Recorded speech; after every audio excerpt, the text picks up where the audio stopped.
시편 139편 13절에서 18절 한 절씩 함께 읽도록 하겠습니다. 주께서 내 내장을 지으시며 나의 모태에서 나를 만드셨나이다. 내가 주께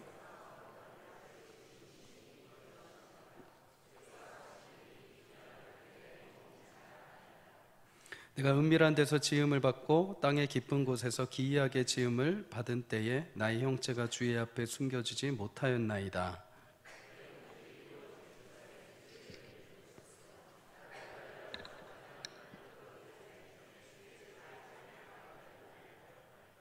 하나님이여, 주의 생각이 내게 어찌 그리 보배로우신지요, 그 수가 어찌 그리 많은지요.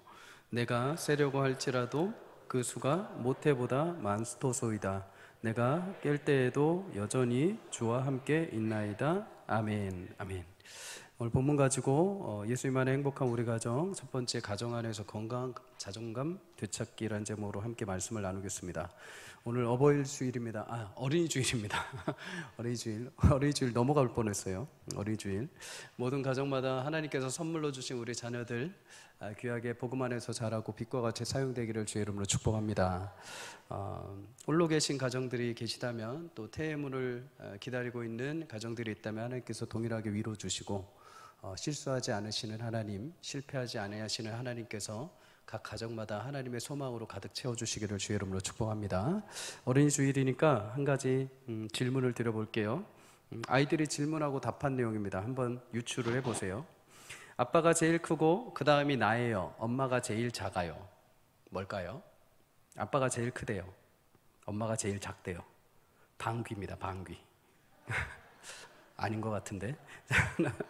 자, 이 사람이 가고 나면 막 혼나요. 손님. 네, 손님입니다. 손님. 여러분, 손님 오셨을 때 애들 너무 혼내지 마세요. 자, 어린이들은 학교에서 하고 어른들은 놀면서 이걸 해요. 탬버린입니다. 탬버린. 어른들은 놀이방에서 놀면서 하고. 자, 엄마랑 목욕하면 이걸 꼭 해야 해요. 만세입니다. 때밀 때 만세 한다는 거예요. 자, 마지막으로 엄마랑 아빠랑 외출할 때 맨날 이걸 해요. 엄마랑 아빠랑 외출할 때 맨날 이걸 해요. 네, 여러분도 하고 오셨습니다. 변신. 예. 자, 옆에 있는 분과 인사할까요? 오늘 변신이 꽤 잘 되셨습니다. 시작. 변신이 꽤 잘 되셨습니다. 네, 그렇죠. 변신해야 돼요. 변신 안 하면 몰라봐요. 그죠? 아이들 이런 설명 가끔씩 들을 때마다 깜짝깜짝 놀랍니다. 어떻게 참신하게 이렇게 잘 해석을 하고 또 표현을 할 수 있을까? 이런 것을 보면은 어른들뿐만 아니라 아이들도 하나님께서 각 개별에게 주신 독창적인 생각, 표현, 하나의 인격체로 이 땅에 하나님께서 태어나게 하신 걸로 확신할 수 있습니다. 흔히 아이들은 어른들이 보기에는 그냥 아무것도 모르는 존재, 몰라도 되는 존재, 시키는 대로만 하면 되는 존재로 여겨질 때가 있습니다. 그러나 하나님은 세상의 자녀들을, 또 어린 아이들을 그냥 아무것도 모르는 존재, 몰라도 되는 존재, 시키는 대로 하는 존재로 절대 세우지 않으셨습니다. 심지어 가장 어린 아이라 하더라도, 그 작은 아이라 하더라도 하나님의 인격을 담아주시고, 하나님께서 그에게 정체성을 주시고, 하나님께서 귀하게 그의 무한한 사랑으로 계속해서 영광까지 자라가게 하실 줄 믿습니다. 그래서 에베소서 6장 4절은 이렇게 말합니다. 또 아비들아, 너희 자녀를 노엽게 하지 말고 오직 주의 교훈과 훈계로 양육하라. 아멘. 아비들, 남자들만이 아니라 모든 부모 세대를 가리켜서 말하죠. 부모 세대들은 어린 자녀들을 향해서 몰라도 되는 존재, 시키는 대로만 하는 존재가 아니라 자신의 정체성을 알고 성숙하게 될 때까지 계속 자라가게 해라 라는 거죠. 이를 위해서 부모가 양육하라고 하는데, 이 양육은 기르고 보살핀다는 말이 있습니다. 성장이 목적인 거죠. 그냥 가만히 놔두고 모르니까 가만히 있어, 넌 몰라도 돼, 이게 아니라 계속해서 깨우쳐 알게 하고 계속 자라게 하는 겁니다.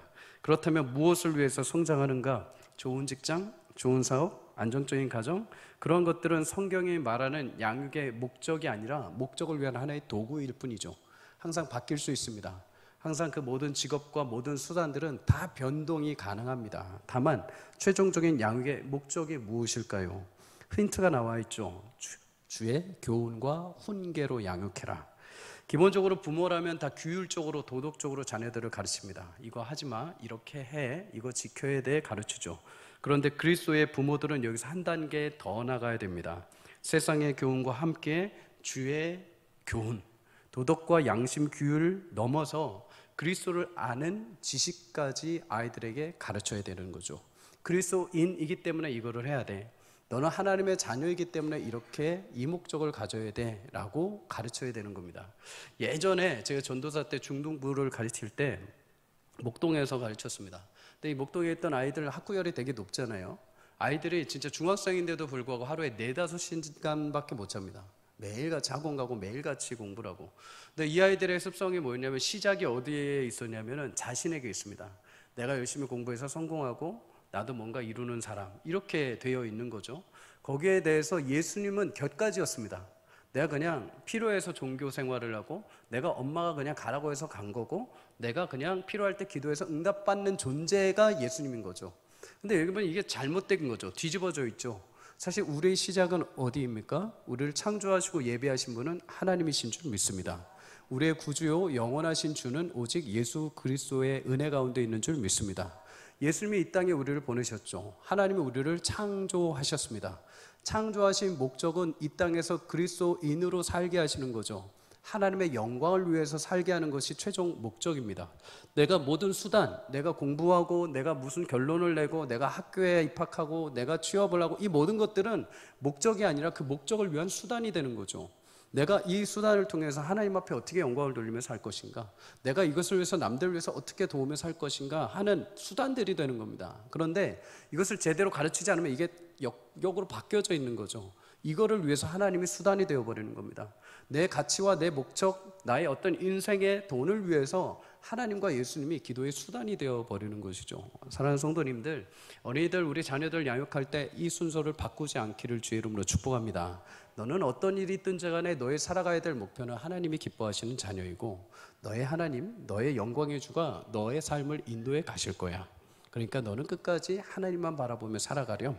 이런 기본적인 정체성을 꼭 여러분 어려서부터 양육으로 가르쳐 줄 수 있기를 주의 이름으로 축복합니다.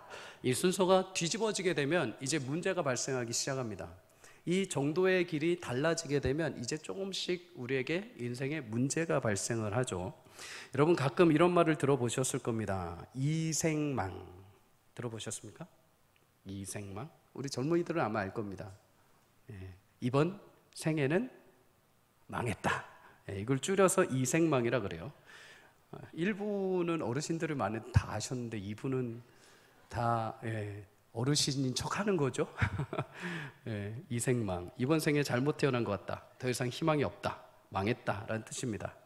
이 말은 초등학생, 청소년들, 청년들이 농담 반 진담 반으로 하고 다니는 말들입니다.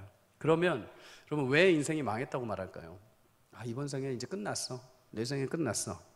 아이들 정신과 전문의 김현수 선생님이란 분은 이 아이들이 왜 이런 말을 하는지 그 이유를 막 설문조사를 했습니다.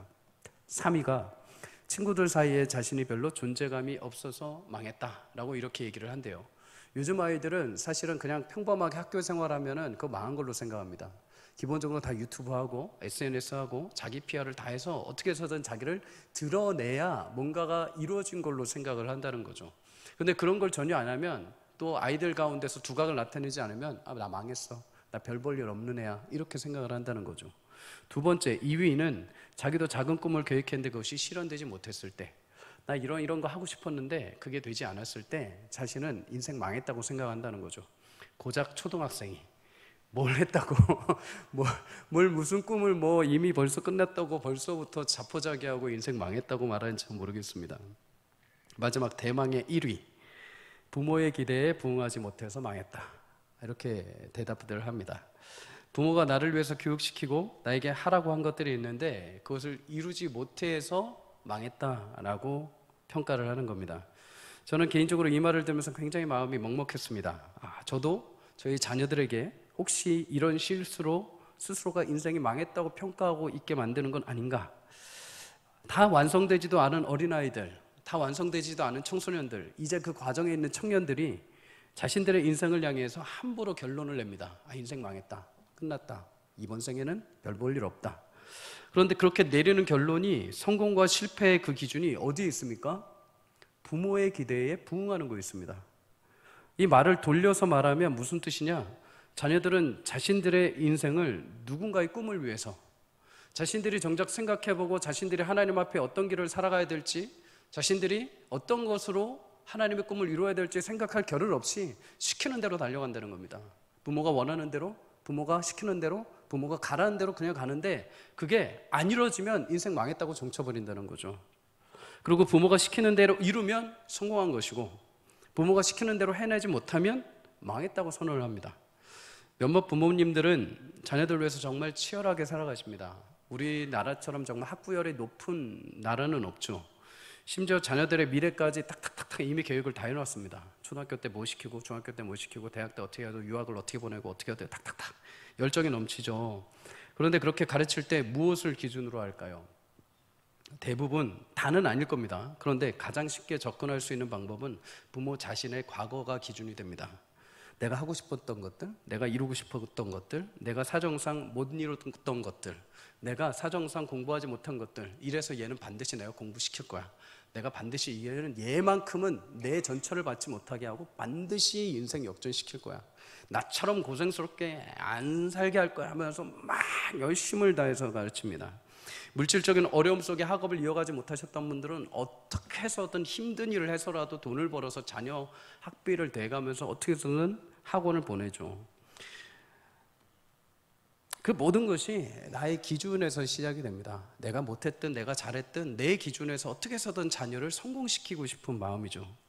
또 한 가지 기준이 있습니다. 뭘까요? 옆집 아이입니다. 옆집 아이.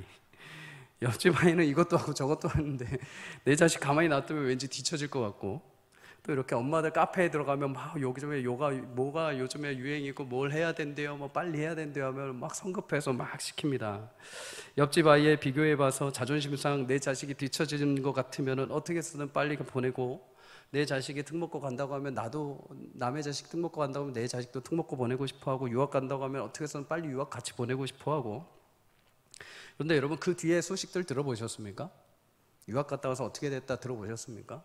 특목고 가서 어떻게 됐다 들어보셨습니까? 우리 한 가지 따라 하십시다. 사람의 인생은, 시작, 사람의 인생은 하나님 손에 달렸다. 네. 처음에 뭔가 막 한다고 해서 여러분 부러워하지 마십시오. 그 끝에 결론이 어떻게 되는지를 여러분 보셔야 됩니다. 여러분, 만약에 우리가 그렇게 열심히 자녀를 위해서 막 했는데 만약에 그 아이가 예비된 길로 안 가면, 그러면 실패한 자식들입니까? 여러분이 열심히 잘 준비했습니다. 그런데 내 자식이 예상만큼 내가 준비했던 길로 가지 못합니다. 그럼 여러분들은 실패한 부모이십니까? 여러분, 진정 신앙을 가진 가정이라면 그런 교육 속에서도 그 길을 가지 못한다 하더라도 무슨 답변이 나와야 될까요? 아, 이번 생에 망했어. 아, 이번 생에 끝났어. 아, 나 실패했어. 이게 아니라, 얘야, 하나님이 더 좋은 길을 너에게 예비해 놓으셨단다. 얘야, 지금 이거 아니라면 하나님께서 다른 거로 너를 인도해 가실 거란다.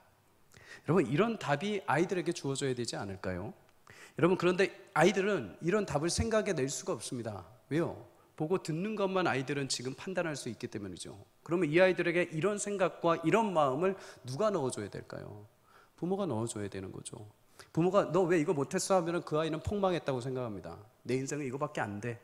그런데 아이가 뭔가를 했는데 안 됐습니다. 그런데 부모님이 아니야, 괜찮아, 다른 걸로 하면 되지 라고 하면 아이는 괜찮게 생각을 합니다. 아, 내가 괜찮은 사람이구나, 내가 아직 망하지 않았구나, 아, 이거 못해도 저거 하면 되는구나 라는 여유와 자유를 가지게 되는 것이죠. 내가 계획한 대로 가지 못해도, 준비한 대로 되지 않더라도, 아, 인생은 아직 망하지 않았구나. 세상에 많은 아이들이 야, 내 인생 망했어, 나 이번에 계획한 대로 안 됐어 해도, 여러분, 우리 자녀들만큼은 그래? 우리 아빠 엄마는 아닌데, 우리 아빠 엄마는 안 망했대, 아직 더 다른 길이 있대, 괜찮대, 나는 하나님의 자녀이기 때문에 괜찮대 라는 이런 고백이 저와 여러분의 자녀들의 입술 가운데 흘러넘치기를 주의 이름으로 축복합니다. 여러분, 이런 답을 제시하기 위해서는 오늘 우리 부모님 세대, 저도 그렇지만 저도 다 할 수는 없습니다. 그러나 말씀을 통해 또 여러 가지 교훈을 통해서 우리가 특별히 두 가지만 기억을 하려고 합니다. 첫 번째는 자녀를 나의 자존심이 아니라 하나님의 자존심으로 키워가시기를 주의 이름으로 축복합니다. 내 자존심, 나의 욕심, 나의 이미지를 위해서 그럴듯하게 포장하고 자녀들을 키워가다 보면 어느 순간 한계에 부딪히게 됩니다. 그리고 나도 자녀도 불행하게 되는 것이죠. 오늘 시편 본문을 보면 자녀들뿐만 아니라 우리 인생이 어떻게 시작되었는지를 보여줍니다. 주께서 내 내장을 주시고 나의 모태에서 나를 만드셨다. 내장이라는 말은 나의 가장 깊은 곳, 나의 가장 원초적인 원동력, 에너지, 가장 핵심이 되는 곳을 말합니다. 사람들이 보지 못하고 사람들이 알아줄 수 없는 가장 나의 핵심 근원을 누가? 하나님이 만드셨다고 합니다. 근데 하나님이 어디에서 만드셨냐? 모태에서 만드셨다고 합니다. 태에서. 어머니 태에서 우리는 영양분으로 탯줄을 타고서 그것을 모두 흡수했다고 생각을 하죠. 그런데 그 태에서 우리를 만드신 분은 여호와 하나님이신 줄 믿습니다. 부부가 한 몸을 이루고 그 안에 아름다운 생명의 결실을 맺고 자녀가 태어나는 것, 형성되고 그 인격체로 자라는 것, 그것은 인간의 실수도 아니고 우연도 아니고 어떤 사람의 계획도 아니고 온 우주 만물을 창조하신 여호와 하나님이 영원전부터 예정하시고 택하신 그의 백성을 하나님께서 신비롭게 이 땅에 태어나게 하신 과정이 되는 줄 믿습니다. 창조이고 섭리이죠. 그래서 오늘 14절에 보면 하나님께서 나를 지으심이 심히 기묘하다라고 말합니다. 심히 기묘하다. 놀랍고 경이로운 일이라는 거죠. 여러분, 우리는 대자연을 보면서 가끔씩 막 놀랍니다. 꽃구경 가시거나 막 어떤 대자연을 보면 우아하지 않습니까? 어떻게 저런 산이 저렇게 있을 수 있지? 어떻게 이렇게 꽃이 막 필 수 있지? 어떻게 이 대자연이 이렇게 있을 수 있지? 막 감격해합니다. 그런데 정작 자신을 만드신 하나님을 보면서 감격하지 못합니다. 여러분, 태에서 하나님께서 나를 조정하시고 하나님이 신비로 우리를 만들어내셨습니다. 그런데 정작 우리는 서로를 바라보면서 자녀들을 바라보면서 경이로워하지 않습니다. 신비로워하지 않습니다. 어이 저 원수, 어이 저놈의 자식 하면서 우리의 눈은 어느 정도 이미 우리는 그 신비로운 자체를 상실해버린 것이죠. 사랑하는 성도님들, 저와 여러분은 하나님께서 신비로운 경이로운 능력으로 우리를 창조하시고 만드신 줄 믿습니다.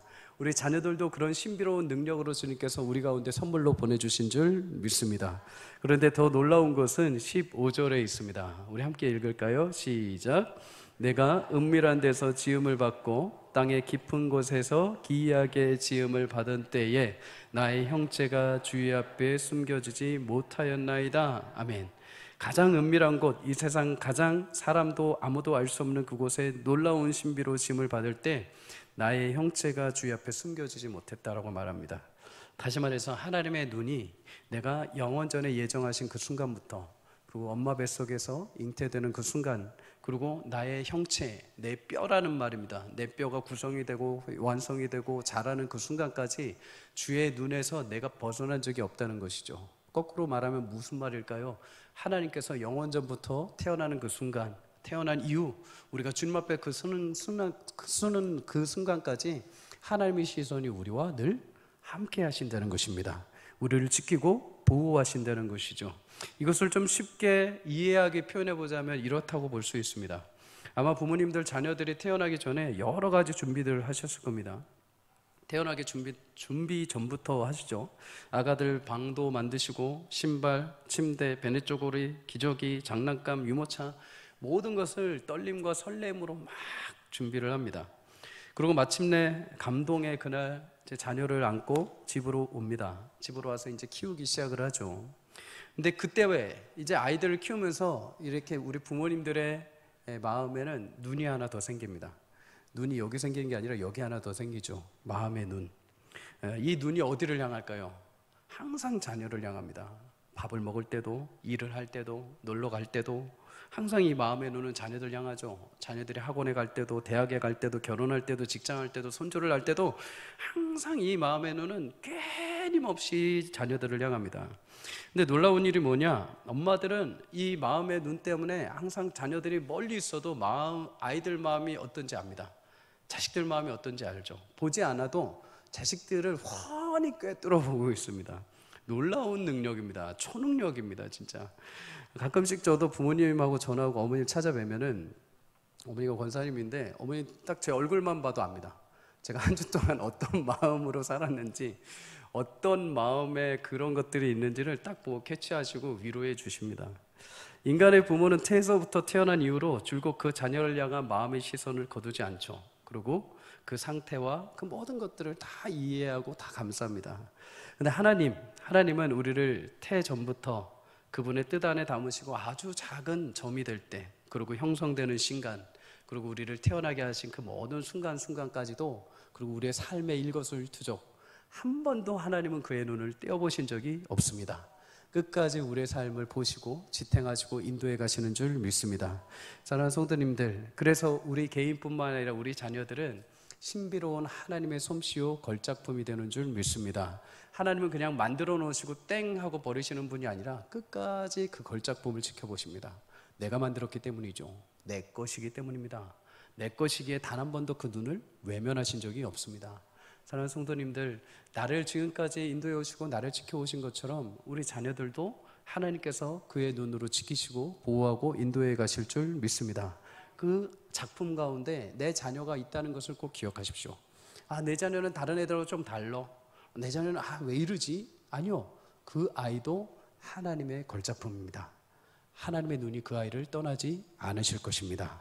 오늘 이 시를 지은 다윗은 일평생 동안 그의 삶을 보면은 한 가지 특징이 있습니다. 그는 자신이 사울에게 도망 다닐 때도, 왕위에 오를 때도, 심각한 죄를 범했을 때도 크게 요동치가 않습니다.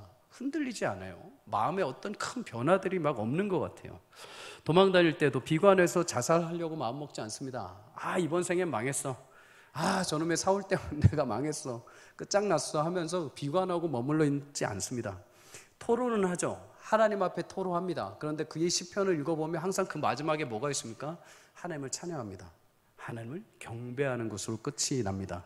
그가 왕위에 오를 때도 나 성공했어, 니들 이제 다 죽었어 이러지 않습니다. 처음과 마지막처럼 똑같이 겸손하게 하나님 앞에 섭니다. 마지막으로 밧세바를 범했을 때도 심각한 범죄 속에서도 다윗은 요동하지 않습니다. 그저 묵묵히 하나님 앞에 나아가서 자신의 죄를 용서를 구합니다. 그리고 용서를 받는 은혜를 누리죠. 반대로 사울은 조금 다릅니다. 그는 다윗과 다르게 요동친 삶을 살죠. 그는 처음에 하나님의 선한 뜻 가운데 세움을 받지만 결국 자신의 이기심과 탐욕 때문에 하나님 앞에 버림을 받게 됩니다. 그런데 사울에게 나타나는 특징이 하나 있죠. 자존심입니다. 세상의 자존심. 다윗을 보면서 자존심이 상해합니다. 그의 자존심 상함은 열등감으로 나타나게 되죠. 다윗을 죽이려고 합니다. 자존심상 자신의 백성들, 군사들을 자신의 마음대로 움직이려고 해서 그들을 위험에 처하게도 합니다. 마지막 그 끝에 죽음의 위협 속에서도 자존심을 지키려고 자신을 자결하게 됩니다. 그런데 다윗의 일생을 보면 자존심이 1도 없습니다. 인생의 자존심, 인간의 자존심이 하나도 없습니다. 그 비결이 뭘까요? 오늘 시편에서 그의 고백을 보면 알 수 있죠. 다윗은 자존심으로 이 땅을 산 것이 아니라 하나님이 그를 택하시고 부르셨다는 자존감으로 이 땅을 살아간 줄 믿습니다. 그래서 다른 사람이 뭐라 해도 내가 어떤 위치에 있든 어떤 일을 당하든지 간에 그는 요동치 않고 오직 하나님의 주신 선명한 길, 그 계획이 나를 붙들고 있다는 확신을 가지고 믿음의 길을 끝까지 걸어간 거죠. 사랑하는 성도님들, 하나님께서 주시는 이런 자존감을 가지고 이 땅을 살아갈 수 있기를 주님은 축복합니다. 내 자존심 때문에, 우리 가정의 자존심 때문에, 우리 가문의 자존심 때문에 쟤를 이렇게 키워야 돼 라는 그런 자존심은 순간이 지나면 끝나게 됩니다. 그러나 그 모든 상황에서도 얘는 하나님의 자녀야, 하나님이 주인 되셔서 하나님이 인도해 가실 거야 라는 그런 자존감을 가지고 여러분 자녀들에게 가르치시고 키워가시며 복을 누릴 수 있기를 주의 이름으로 축복합니다. 설교를 준비하면서 여러 책들을 읽으면서 한 번의 글귀가 눈에 들어왔습니다. 자식들은 매일 지하 10층으로 내려간다. 그런 부모는 지상에서 못했다고 잔소리하거나 혼내는 것이 아니라 지하 11층으로 내려가야 한다. 그리고 거기서 자녀들과 함께 같이 올라와야 한다. 맞는 것 같습니다. 아이들 치열하게 세상 살아가죠. 아이들이 세상에 살면서 자존심을 지키는 일은 없습니다. 하루에도 수십 번씩 자존심 무너지죠. 학교에서, 학원에서, 여러 시상에서, 여러 발탁에서, 취업에서, 직장에서 수도 없이 자존심이 깨어지는 현실을 살아갑니다. 그러면 여러분, 이렇게 깨어지고 무너지는 자존심이 상하는 이 시대 가운데 아이들이 어떻게 자존감을 회복하고 살아갈 수 있을까요? 그것은 부모의 역할이죠. 너가 그렇게 사회에서 그렇게 하더라도 낙심하지 말거라. 하나님께서 너의 삶을 인도해 가신다.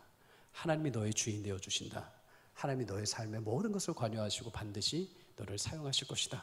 여러분 끝까지 이런 자존감으로 자녀들에게 용기와 힘을 주시기를 주의 이름으로 축복합니다.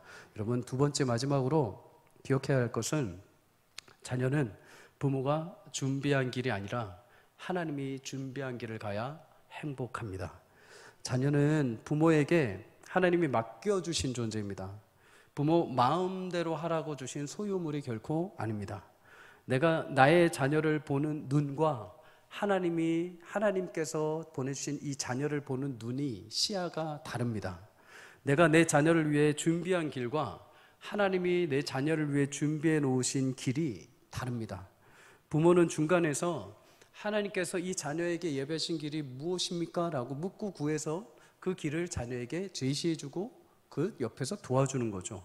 하나님의 뜻이 이 자녀에게 어떻게 있고 자녀를 어떻게 먹일 원하시는지 묻고 그 자녀를 그렇게 중간에서 도와주는 역할이 부모의 역할이죠. 그 길을 이끌어 가시는 분은 여호와 하나님이신 줄 믿습니다. 오늘 본문 16절에 이렇게 말하죠. 다 함께 읽어볼까요? 시작. 내 형질이 이루어지기 전에 주의 눈이 보셨으며 나를 위하여 정한 날이 하루도 되기 전에 주의 책에 다 기록이 되었나이다. 아멘. 사람의 모든 시작 끝 그 정한 모든 인생의 날이 주의 책 하나님의 계획 가운데 담겨져 있는 줄 믿습니다. 17절에 그런데 더 이렇게 말하죠. 주의 생각이 어찌 그리 보배로우신지요 그 수가 어찌 그리 많은지요 그 수가 모래보다 많습니다. 주의 생각 곧 사람을 예배하고 그를 반드시고 그에게 전 인생을 주관하시는 하나님의 길과 하나님의 방법이 수가 너무도 많다는 겁니다. 인간이 생각할 수 없을 만큼의 수가 많은데 그 수를 따져보자면 모래와 같다는 거죠. 하나님은 우리 전 인생을 영원 전부터 예배하시고 그의 섭리로 우리의 인생을 인도해 가시는 줄 믿습니다. 그런데 우리 인생을 향한 하나님의 생각, 하나님의 길 무궁무진하다는 겁니다. 여기가 끝인 줄 알았는데 하나님께서 거기서 또 길을 내십니다. 여기 막다른 길인 줄 알았는데 하나님께서 거기서 돌게 하시고 다시 옆길로 들어가게 하십니다. 사방팔방이 다 막혀 있는 줄 알고 내 자녀 이제 끝났다라고 생각했는데 하나님께서 하늘의 문을 열어버리십니다. 사랑하는 성도님들, 하나님은 사막에 강을 내시고 광야에 길을 내시는 분입니다. 없는 것도 있게 만드시는 분입니다. 막혀있는 것도 여시는 분이 우리 하나님 되시는 줄 믿습니다. 설교를 준비하면서 여러 목사님들 책과 교육학 책을 읽으면서 공통적으로 반복되는 내용들이 계속해서 제 눈에 들어왔습니다. 가장 많이 반복해서 나오는 내용 뭘까요? 자녀들에게 강요하지 않는다라는 겁니다. 물론 자녀들을 방치하라는 말은 아닙니다. 마땅히 잘못된 길을 갈 때는 훈육하고 바르게 알려줘야 되죠. 그래도 강요라고 하는 것, 여기서 강요라고 하는 것은 부모가 원하는 대로, 부모가 지시한 길대로 마치 자식을 자신의 소유물처럼 자신의 꿈을 이루어주는 대리인처럼 원하고 강요해서는 안 된다는 겁니다.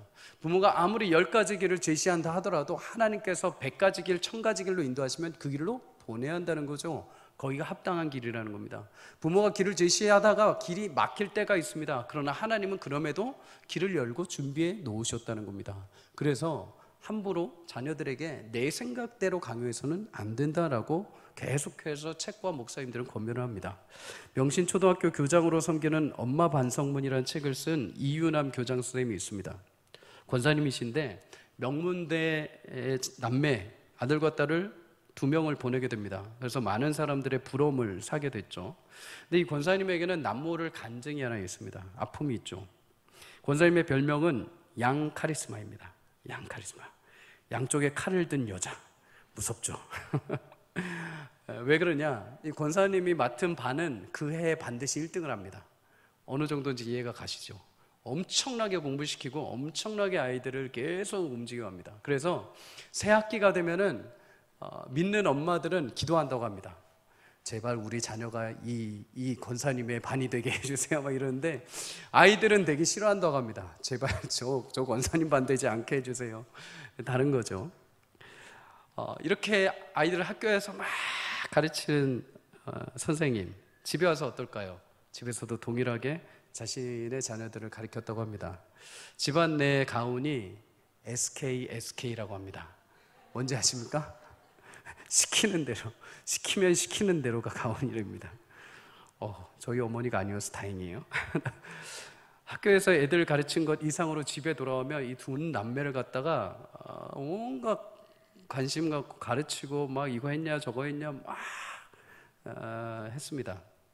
그렇게 잘 애들이 자라주는 것 같았습니다. 근데 아들이 고3 때 딸이 고2 때 갑자기 오더니 둘 다 자퇴하겠다고 엄마에게 통보를 합니다.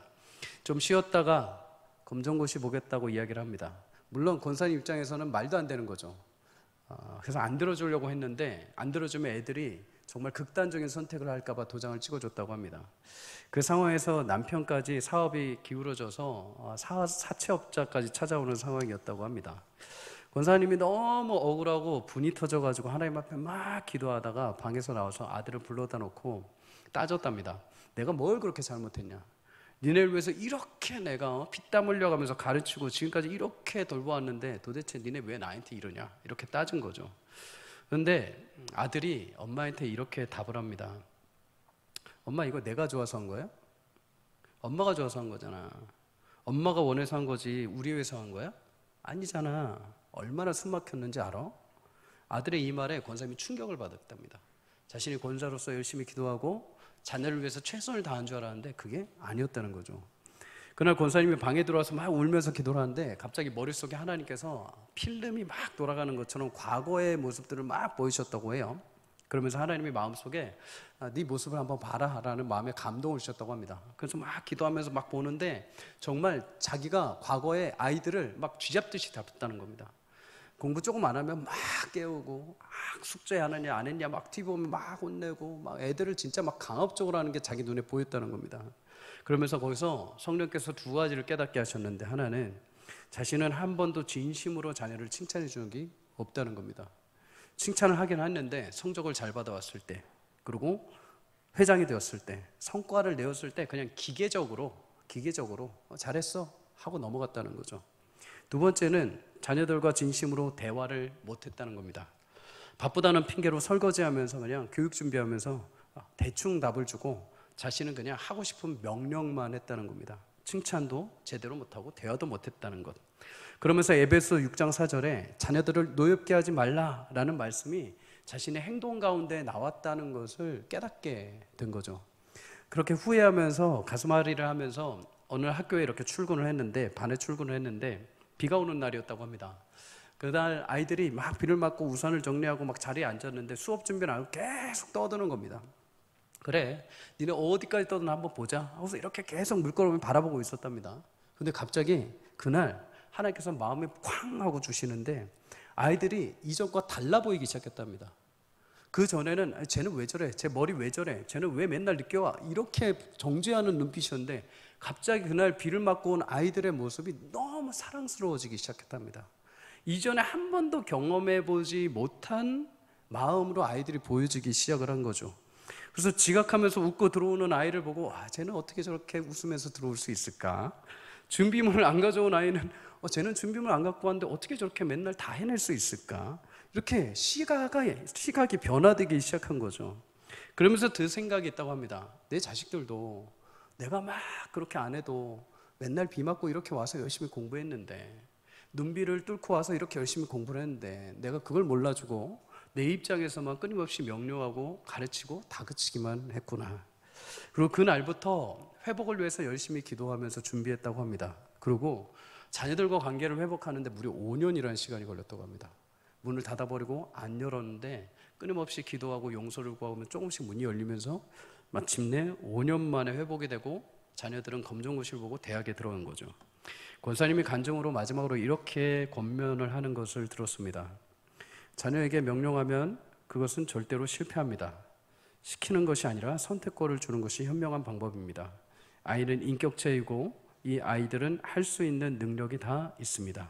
하나님이 아이들마다 모든 능력을 다 개별적으로 주셨습니다. 그 아이들을 믿어줘야 합니다. 그리고 그 선택의 결과를 기다려줘야 합니다. 그러기 위해서는 내려놓아야 합니다. 아이들은 믿어주는 만큼 잘하게 되어 있습니다. 성도님들, 내 눈에 보기에는 우리 자녀가 부족하고 연약해 보일 수 있습니다. 말도 안 듣고 지 맘대로 하고 남들에게 자랑거리가 되지 못한다고 생각할 수 있습니다. 그러다 보니 우리는 부모의 입장에서 더 신경 쓰고 더 편안한 길, 더 안전한 길을 가게 하겠다고 열심히 노력을 하죠. 그 마음을 하나님이 어찌 모르시겠습니까? 그럼에도 자녀를 위해 수천 수만 길을 예비하고 준비해 놓으신 하나님, 그 길을 인도하시는 하나님을 꼭 신뢰할 수 있기를 주의 이름으로 축복합니다. 내 마음대로 되는 것이 오히려 자녀를 잘 살게 하는 것이 아니라 그것이 저주가 될 수 있습니다. 내 마음대로 내가 뜻한 바대로 나의 원한을 풀고자 내 자녀를 강압적으로 인도하는 것이 나와 자녀를 불행하게 만들 수 있는 것이죠. 그러나 하나님, 나는 능력이 없습니다. 그러나 나는 부족합니다. 그러나 이 자녀가 하나님의 자녀이기에 내게 맡겨주신 걸 알고 하나님께서 주시는 귀한 지혜로 하나님 뜻에 따라 믿음의 길을 걷게 할 때 하나님, 어디를 가든 샘이 터지고 형통하는 은혜를 베풀어 주옵소서. 그럴 때 우리 자녀들 하나님 약속하신 대로 수천 수만 가지의 그 인생 속에서 하나님께서 예비하신 길대로 이끌어 가실 줄 믿습니다. 자녀 교육을 위해 글귀 중에 들어온 글귀가 있어서 마지막으로 함께 나누겠습니다. 3가지입니다. 당신 자녀를 나와 아내에게 온 귀한 손님처럼 여겨라. 2번째, 나의 아이에게도 강요하지 말라. 3번째, 자식은 떠날 사람이다. 귀한 손님이 오면 귀하게 대접을 하죠. 그가 편하게 잘 있다가 그가 떠나는 그 순간까지 잘 대접을 합니다. 하나님이 우리에게 보내주시는 귀한 자녀들은 손님입니다. 손님. 그리고 자녀들은 언젠가 그 부모의 품을 떠나게 되어 있죠. 자녀들이 홀로 서서 유일하게 하나님을 붙들 수 있도록 언제나 하나님의 사랑이 그들과 함께 할 수 있는 것을 여러분 기억할 수 있도록 여러분 많이 사랑해 주시기를 주의 이름으로 축복합니다. 아무리 되새기고 아무리 정답을 찾고 구해도 딱 하나밖에 없는 것 같습니다. 사랑. 세상에서 치열하게 살다 딱 돌아오는 순간 너 왜 그렇게 했어? 라는 원망보다는 그래도 너를 사랑한다. 존귀한 하나님의 자녀로서 너 여전히 잘하고 있어. 힘내라는 그 한마디가 이 아이를 다시 살게 할 줄 믿습니다. 세상에 여러분 말고도 부모 말고도 수도 없이 자녀들은 이미 정죄당하고 수도 없이 자존심 깨어지고 수도 없이 하루에도 수천 번씩 지하 20층까지 내려갑니다. 그런 세상에서 하나님의 자녀로 살기란 참 쉽지가 않죠. 그런데 여러분 든든한 버팀목이 있습니다. 가정입니다. 가정. 부모이죠. 부모만큼은 그 세상의 수많은 지하의 여러 가지 고통을 가지고 딱 집에 왔을 때 다시 함께 내려가서 그를 끌어올려주고 하나님의 자존감을 회복해서 이 땅을 다시 살게 해야 되는 생명의 통로가 될 줄 믿습니다. 사랑하는 성도님들, 자녀들을 수십 년 동안 키워오시느라고 참 애쓰셨습니다. 어찌 아픈 손가락이 없겠습니까? 어찌 내 실수입니다 라는 부모의 자책감이 없겠습니까? 그럼에도 하나님을 우리가 함께 신뢰하기를 주의 이름으로 축복합니다. 하나님께서 기도하는 자녀들 결코 망하게 하지 않을 것입니다. 하나님께서 예비하신 그 길로 반드시 인도해 가실 줄 믿습니다. 홀로 계신 가정들이 계십니까? 주님의 위로로 축복하고 위로합니다. 홀로 있는 그 가정 가운데도 하나님께서 위로하시고 하나님 그 가정의 주인 되어주시고 하나님의 선한 눈동자로 지켜주시기를 주의 이름으로 축복합니다. 태의 문이 열리기를 간절히 소망하는 자녀들이 있습니까? 부부 있습니까? 하나님께서 그 태에 하나님의 심요막직하신 은혜로 태의 문을 열어주시기를 주의 이름으로 축복합니다. 자정의 귀하게 자녀들 한 명 한 명이 이렇게 귀하게 하나님께서 주신 하나님의 영광스러운 자존감, 이 자존감의 사랑을 우리 부모님들 통해서 물려받아서 이 땅의 훗날 여러분들이 죽고 나서 우리가 없고 나서 우리 자녀들이 언젠가 부모님들을 생각할 때 그 뜨거운 사랑 때문에 눈물을 흘리며 다시 하루하루를 살아갈 수 있는 용기와 힘을 얻을 수 있기를 주의 이름으로 간절히 축복합니다. 시간 함께 기도하도록 하겠습니다.